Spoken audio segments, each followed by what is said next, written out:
This is How to experience the I/O project. this is Luke Hillhouse transmitting.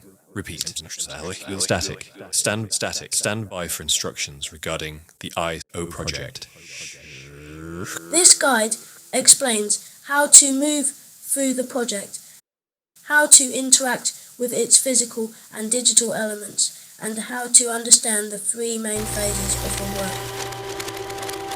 What you need to experience the portfolio fully, you should have the printed or digital portfolio, a smartphone, tablet or laptop internet access, a QR code scanner or phone camera, headphones or speakers for sound-based work. This is Luke Hillhouse transmitting. Repeat.